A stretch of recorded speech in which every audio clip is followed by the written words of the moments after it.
I'm Teresa. Welcome to my channel. Thank you for joining me here today. Today we're going to be using the gel plate to create some papers that are inspired by marbled papers that you might find inside the covers of old books. I really like the effect of marbled papers, but it can be quite a messy process. It requires specific marbling paints, large trays of water, things like that.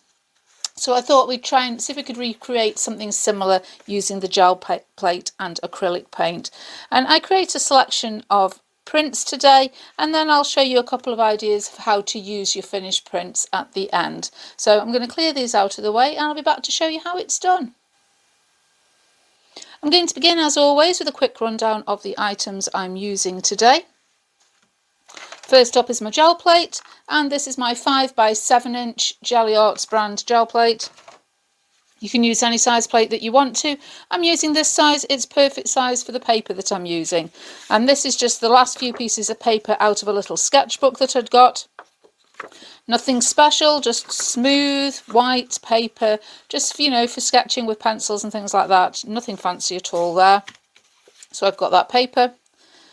I've got my brayer, my speedball brayer, just as dirty as ever. Still haven't got around to cleaning it, but it's fine using that. The paint I'm using today is some Decor Media fluid acrylics.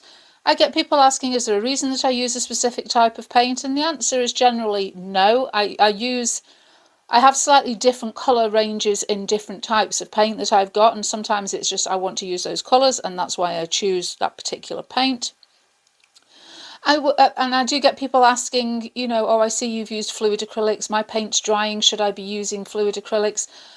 Use whatever paint you've got, use whatever paint is appropriate for the weather wherever you are. I mean, obviously, if it's cold and damp, your paint is going to stay wet longer than if it's very hot and dry. I do find that whatever paint I use, generally I get excellent results. In the summertime, paint does dry quicker because it is warmer. Or if your paint is getting quite old and so it's a little drier in the tube or the bottle, that will dry quicker. You can buy extenders and retarders that you mix with your paint to extend the drying time. You can do that, or indeed you just go for a more fluid paint such as a fluid acrylic if you're having issues with your paint drying too quickly. But today I've just chosen these paints because this is the colours that I want to use and this is the range that I have those colours in. So I've picked a whole selection. I'll quickly run through. I might use them all, I might not. Dioxazine purple, quinacridone red, Hansa yellow medium. I've tried to pick colours that I think will work well in groups of 3. I've got yellow green light, cobalt turquoise hue and phthalo turquoise. And I've got green gold, raw sienna and quinacridone burnt orange. As I say, I may use all these colourways, I may not. We'll see how it goes. I might decide that I want to mix it up and just sort of mix and match the colours together. But I just fancied using those colours, that's why I've chosen that range of paint. I've got a paintbrush because I want to be a little more specific with how I apply the paint to my plate today. So I've got a paintbrush and I'm going to be using a comb tool, probably this rubber comb tool. This is just bought from a craft store. I'm pretty sure it was labelled as a texture tool or something like that, but it's got 3 different comb edges on it. It's a flexible rubber. If you don't have something like that, you can cut yourself a comb tool from a piece of cardboard and that will work perfectly all right. You could indeed probably use a hair comb. Just a general hair comb. I don't have one, so I can't use that today to try. The other things that I've got, general cleaning products, so I've got paper towel, I've got some water in a spray bottle, and off to the side, as always, a bit of paper just for rolling any excess paint off my brayer in between doing different prints. I've also got a jar of water just for cleaning off my paintbrush. But other than that, that's all I'm going to use today. And what I want to try and do is create an effect that's reminiscent of marbled paper, like you would find inside book covers. So normally that would be done with marbling inks onto paper, but inks float on water. I want to try and recreate that sort of effect using a gel plate. So I'm going to begin by applying some paint to my plate, and because I want to use the paintbrush to sort of almost create stripes of colour across the plate, I'm just going to put small blobs of paint at the edge and use my paintbrush to just coat the plate as best I can with this colour.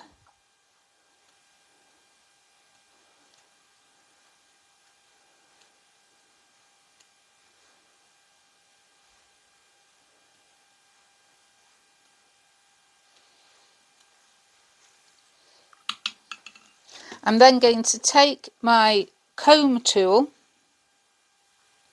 and sort of create almost like a scalloped effect.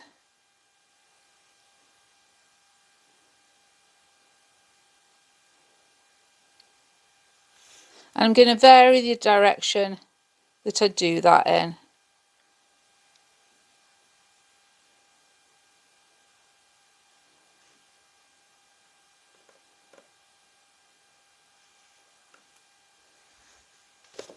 I'm going to take my piece of paper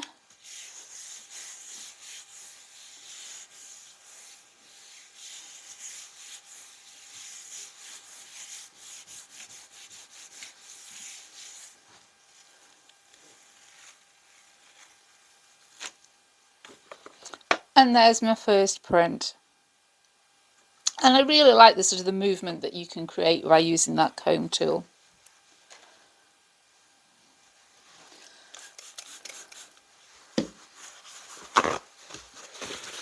So I'm just going to clean the remnants of that off. I don't want that.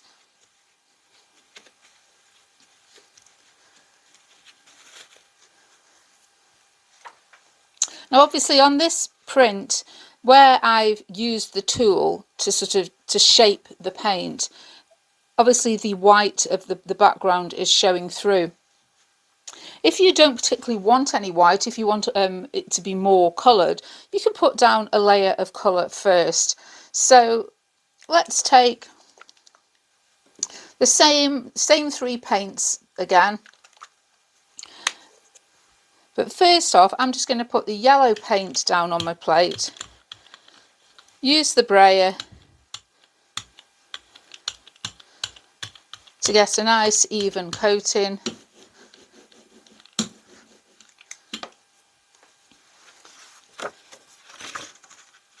Take another piece of paper and we'll just put down a nice solid coat of colour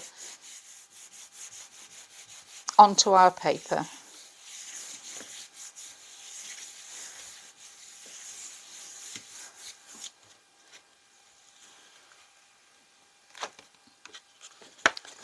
And then this time, when we're going to repeat the process that we did last time, instead of having the white showing through, we're going to have this yellow as our background colour. So instead of putting all three colours down the edge of my plate, this time I'm just going to put the red and the purple, because we've already got yellow. You could indeed choose a fourth colour if you wanted to.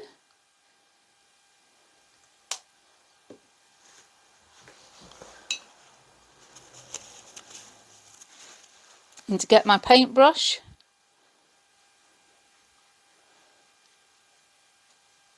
and use that to move the paint over the surface of the plate.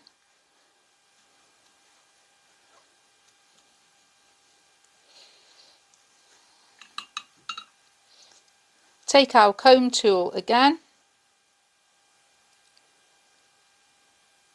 and create our scalloped pattern.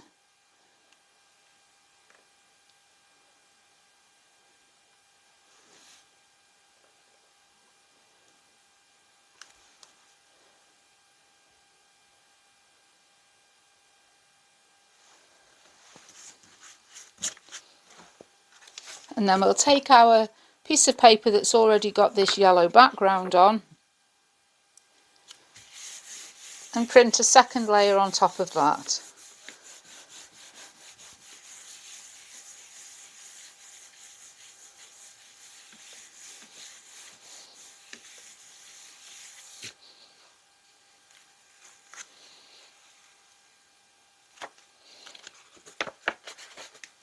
And as you can see, we get a different effect.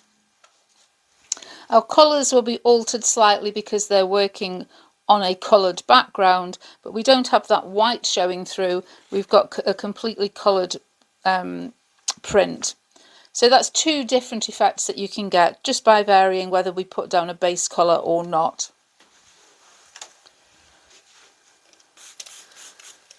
So this time I'm going to use the greens and blues.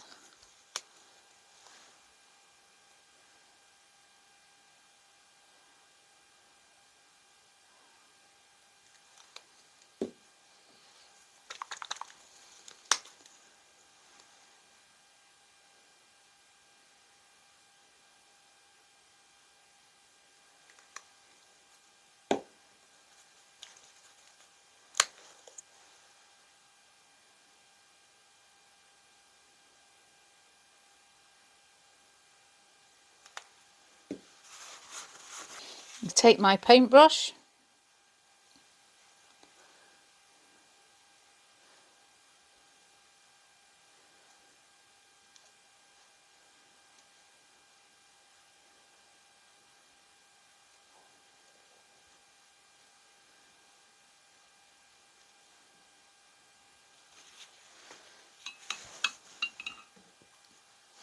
and this time, instead of sort of doing my scallops in a sort of curved shape, I'm going to sort of stay more in a straight line. So still moving this comb tool left and right to create these little scallops, but keeping it just going from one edge of the plate to the other.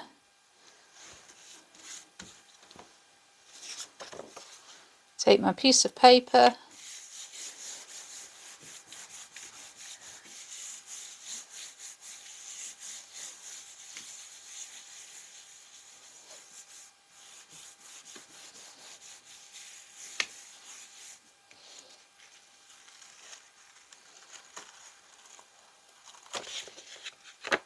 and as you see we get a different type of pattern there, but still giving that impression of that sort of marbled paper that you would find inside of books.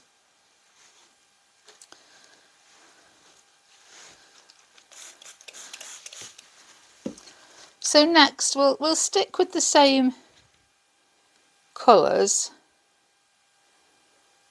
but instead of just painting them into straight lines,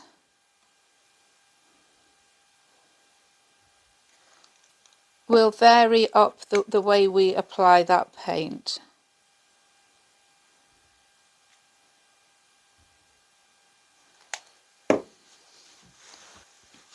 And this time let's create more movement in the way that we apply this paint.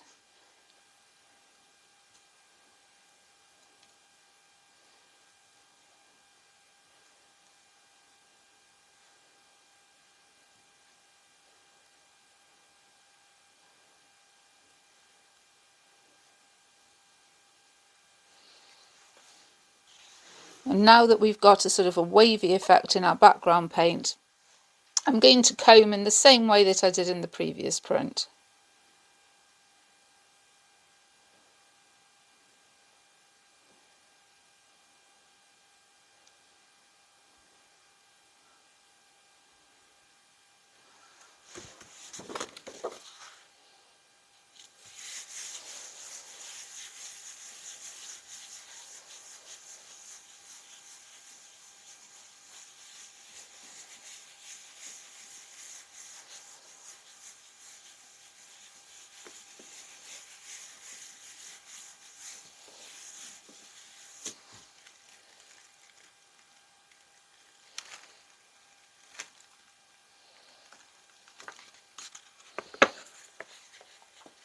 And there's our print. And again, just giving a slight variation in the result from our previous one, which was straight lines. Just, I think, gives a slightly more natural feel.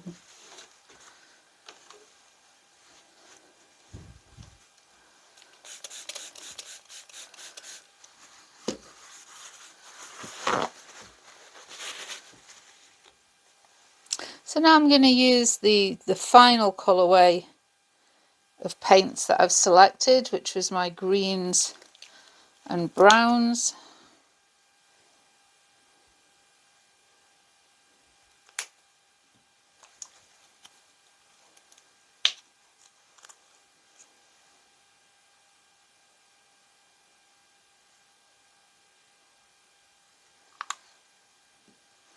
To take my paintbrush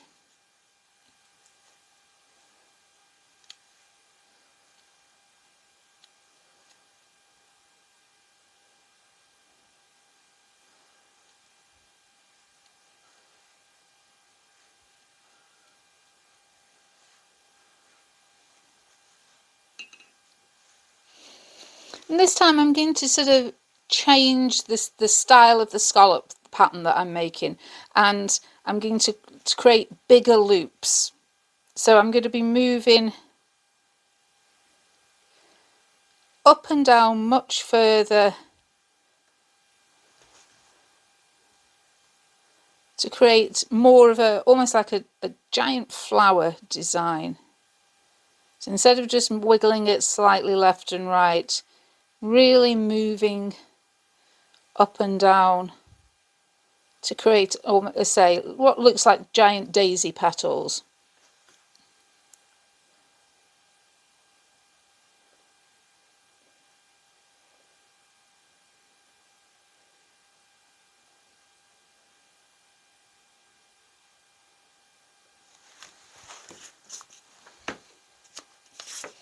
Take my piece of paper,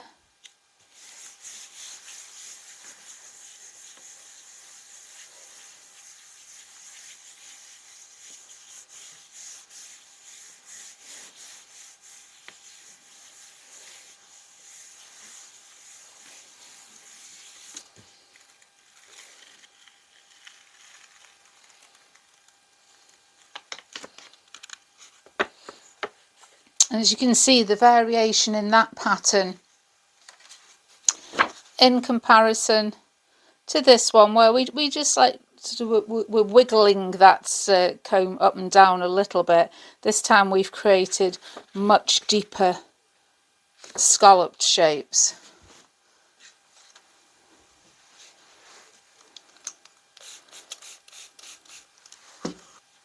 So let's now sort of combine some of those variations that we've created. I'm going to use my brayer to put a coat of green paint down.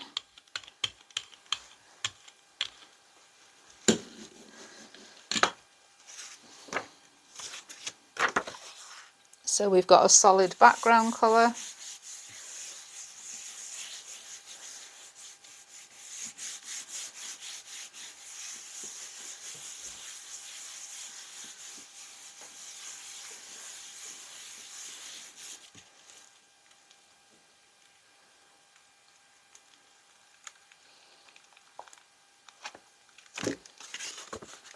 So there's our base coat. Now I'm going to take the 2 shades of brown paint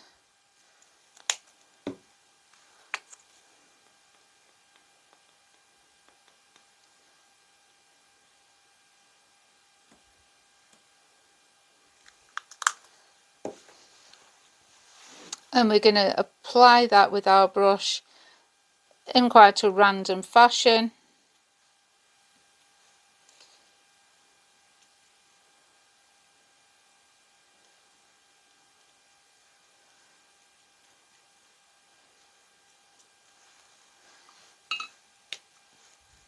And we're going to take our comb tool and create those big deep scallop patterns again.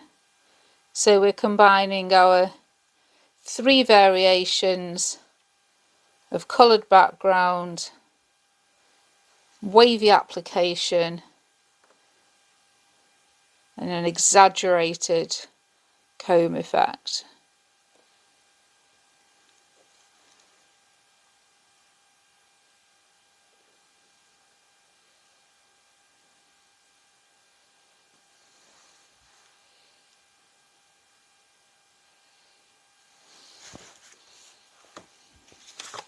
So we'll take our first layer, replace it back down on the plate,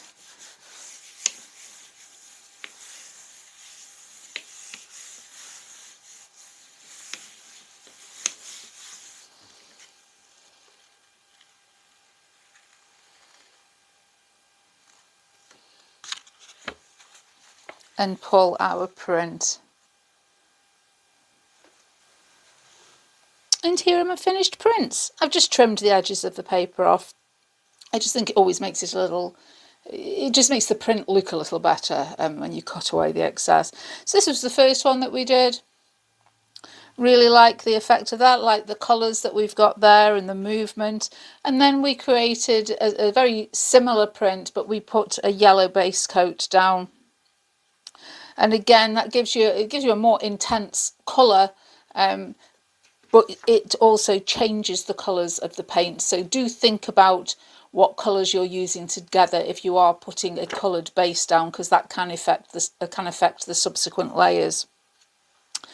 Next up, we created more of a straight effect with using our comb tool. It almost reminds me of like a knitted fabric, this one does, but again, it's a really nice pattern. It's got lots of movement and interest, and we varied this one up by either having the paint applied in straight lines or in a sort of a wavy line in the background, just for different effects. And then finally we decided to create a really exaggerated scallop effect with the tool, creating almost like these long daisy petal designs. And we created this one using the 3 colours on a white background, and then we created this one by putting the green paint down in the background and using the other 2 colours on top. So I'm hoping that you can see that really the variation in pattern and design that you can get with one single tool, and there will be other options. You could go in a more angular zigzag type effect.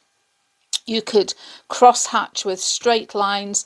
I wanted to try and create something that was reminiscent of marbled paper, and I think I got there in a couple of cases. These ones here especially do remind me of those sort of traditional marbled book papers. So these would be great for little covers for notebooks. In fact, I might just make up a little notebook and use one as a cover for that. Great for backgrounds for cards, artist trading cards, that sort of thing. Would be a really nice way to decorate an envelope. So lots of ideas of things that you can do with these.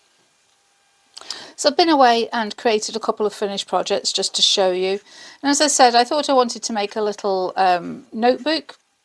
So I've just trimmed my piece of marbled paper and popped it onto some coloured card. And then this is some eco-printed paper that I've used for the pages inside. I really thought it coordinated quite well with these sort of leaf prints. So that's like a little pocket journal to take away with me. Created a couple of ATC artist trading cards here. Just trimmed the background down and matted onto some black card. And then these little faces are from Eleanor Zinsky art. I'll pop the link down below in the description. Pop those on there, and a couple of little stickers with some words, and they'll go into my sort of collection of artist trading cards. And then finally I made a greetings card using this blue and green background. This bunny rabbit image is from Vera Lane Studio, and again we'll pop a link down below to her shop. Just matted that onto some white and red card and added a little sticker there. So just a few suggestions of what you can use your marbled papers for. So as always, if you enjoyed this video, please leave me a thumbs up. Don't forget to subscribe if you haven't already, and I'll be back again soon. But for now, that's all. Bye.